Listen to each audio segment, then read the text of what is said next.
பிடிச்சி இழுத்தால் கலரும். எல்லாட்டுக்கும் விராட்டுக்கு கத்திக்கால வெட்டி எடுக்க வேணும். தண்ணி கொஞ்சம் காணாது எடுப்போம்.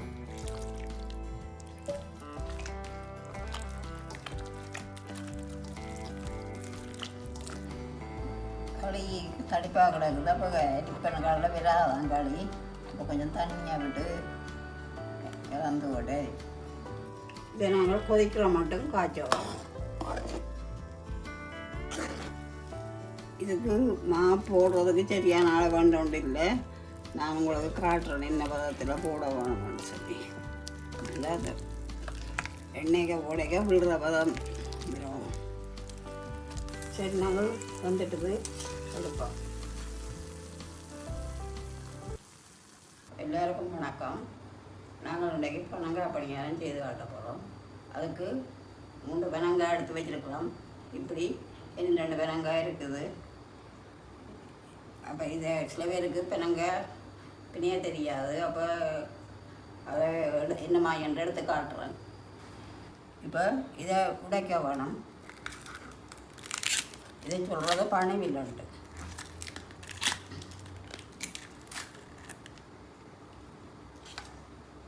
இது எனக்கு கழுவ வேணும்.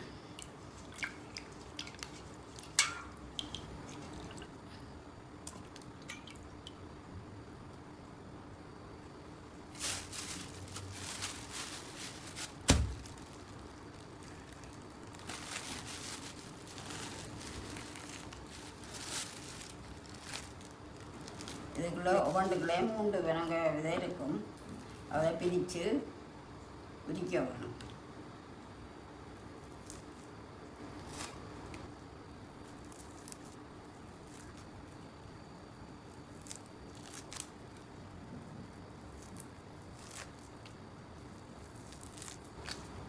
இப்படி பிடிச்சி இழுத்தால் கலரும். எல்லாட்டுக்கும் விராட்டுக்கு கத்திக்கால வெட்டி எடுக்க வேணும். விராத இடங்களை கத்திக்கால வெட்டி எடுக்கும். இது நல்லா விரிஞ்சு வருது வேணுங்க. அப்போ பிரச்சனை இல்லை.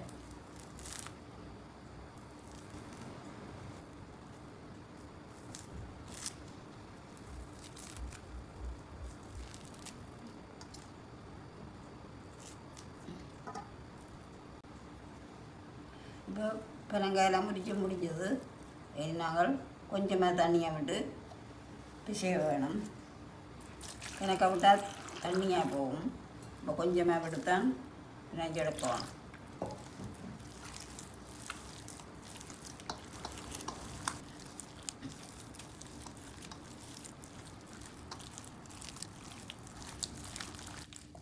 இப்படியே பிணைஞ்சு நினைஞ்சாத்தான் வலி வரும். வலிக்க சரி, நாங்கள் எல்லாத்தையும் இதுக்கு வச்சு செய்ய கரைச்சல். அப்போ நாங்கள் பிறண்டுக்க மாற்றி போட்டு 2 முண்டை வச்சு பிணையலாம். எல்லாத்தையும் இதுக்க வச்சா கஷ்டம். இது கிடந்து நினையம்.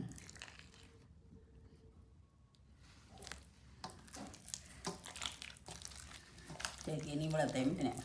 இப்போ தண்ணி கொஞ்சம் காணாது விடுவோம்.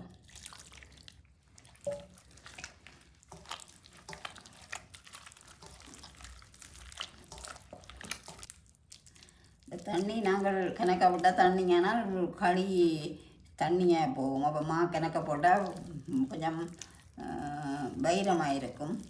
அப்போ நாங்கள் தண்ணியை கணக்க விடாடி தான் சொப்டாக வரும் கணக்கா பண்ணியாரம். அப்போ நாங்கள் தண்ணியை உழவு குறைய விடலாமா, உழவு குறைய விட்டு தான் செய்வோம்.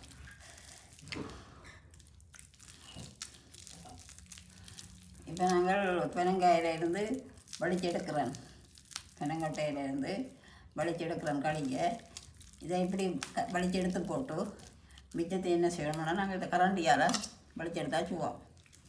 இப்படி கரண்டியால் வலிச்செடுக்குவோம். இப்போ இப்படி வலிக்க தும்பு எல்லாம் வரும். அதை நாங்கள் பிறகு அரிக்கிறத அரிப்பரில் விட்டு வடிக்கலாம். கடைசியாக அரிச்சு எடுக்க தும்பு மேலே வரும். அரிப்பனுக்குள்ளே களி குழம்பாக வரும். இது செய்கிறது கொஞ்சம் மினக்கெட்ட வேலை தான். ஆனால் செய்து சாப்பிட்டா நல்லா இருக்கும். உடம்புக்கும் சத்தான சாமான். பனையிலேருந்து வர பொருட்கள் நல்ல சத்தான பொருட்கள் தானே, அப்போ சத்தாக இருக்கும். இப்போ நாங்கள் ஒன்று செய்துட்டோம். இப்படி தான் வரும் எடுத்த முடிய. இப்படியே எல்லாத்தையும் நாங்கள் செய்வோம். இப்போ நாங்கள் 3 வெங்காயம் வந்து கழுகி எடுத்துட்டோம். இதை இதுக்குள்ளே தும்பும் சேர்ந்துருக்குது. அப்போ நாங்கள் அரிக்க போகணும். இதில் அரிக்க போகிறோம். இந்த மாதிரி அரிக்கலாம்.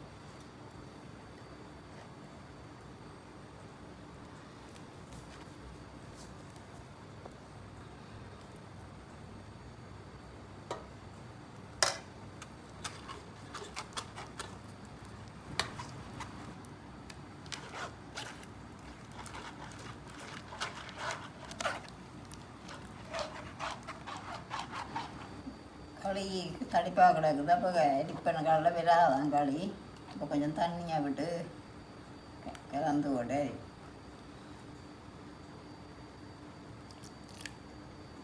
தான்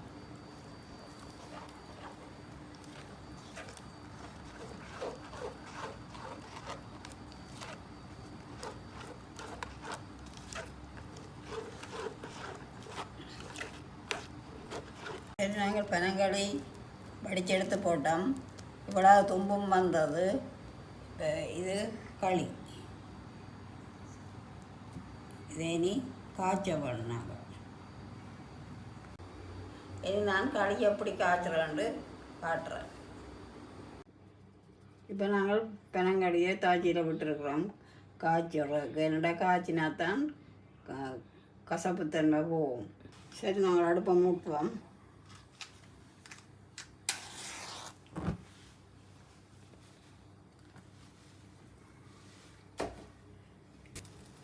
இதை நாங்கள் கொதிக்கிற மட்டும் காய்ச்சுவோம்.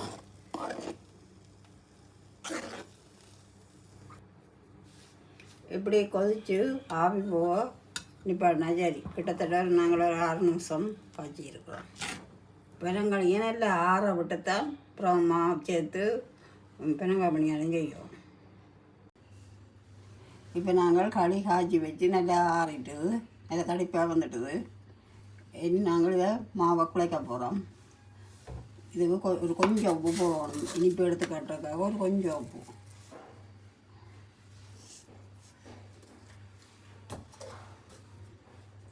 மற்றது சீனியும் கொஞ்சம் போடணும். சீனி போடாமலும் விடலாம், விருப்பம் இல்லாதவ போடாமல் விடலாம். ஆனால் சீனி கொஞ்சம் போட தான் நல்லா இருக்கும்.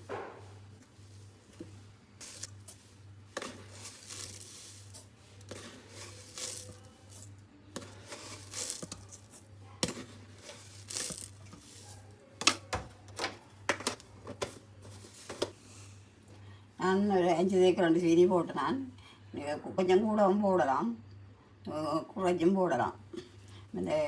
இந்த அவைய வேண்டிய இனிப்பை பொறுத்தது. இனி மாப்போட்டு குழைக்க போகிறேன். இது அவிச்சமா கோதுமை மாவே அவிச்சு வச்சுருக்குறேன். அரிச்சு வச்சுருக்குறேன்.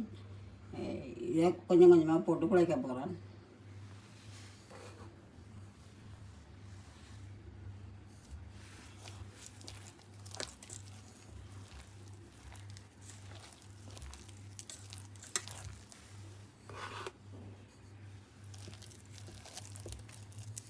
இப்போ நாங்கள் கொஞ்சம் கொஞ்சமாக போட்டு குழைச்சி அந்த எண்ணெய்க்கு போடக்கூடிய விதத்தில் போடணும். இப்படி போட விழாவணும். இதுக்கு போடுறதுக்கு சரியான அளவு ஒன்று இல்லை. நான் உங்களுக்கு காட்டுறேன் என்ன விதத்தில் போட வேணும்னு சொல்லி. அதாவது எண்ணெய்க்கு போடைக்க விழுற விதம் விடணும். சரி, நாங்கள் குழைச்சாச்சு. இப்படி நாங்கள் போடைக்க இப்படி போடக்கூடிய விதத்தில் குழைக்க வேணும். இப்போ நாங்கள் அடுப்பில் தாச்சி வச்சிட்டோம். கொஞ்சம் தண்ணி ஈரமாக இருக்குது. அப்போ பத்தட்டுக்கும் எண்ணெயை விடுவோம். சரி, நாங்கள் எண்ணெயை விடுவோம்.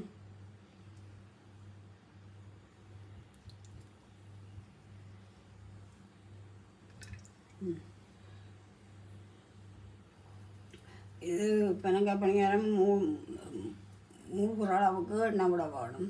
அவ்வளோ எண்ணெய் இழுக்காது பெனங்காய் பணியாரம். சரி, தாச்சியில் எண்ணெய் விட்டு கொதிச்சு வருது. கொதித்த பிறகு போடுவோம். சரி, எண்ணெய் கொதிச்சிடுது, நாங்கள் போடுவோம்.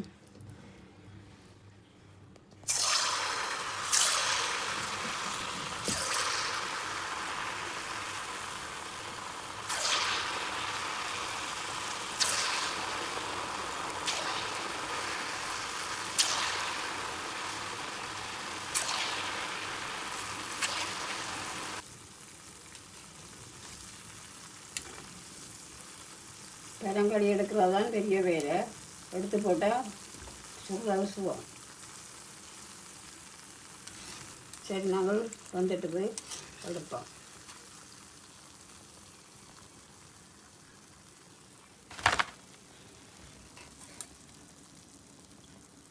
இப்படியே நாங்கள் சுட்டெடுப்போம். பாருங்க, பனங்காய் பணியாரம் சுட்டு முடிஞ்சது. நல்ல டேஸ்டாக இருக்குன்னு சாப்பிட்டு பார்ப்போம். டேஸ்டாக இருக்குது. நீங்களும் சுட்டு பார்த்து என்னென்னு சொல்லுங்கள் கமெண்ட்ஸில். மீண்டும் ஒரு காணொளியில் சந்திப்போம்.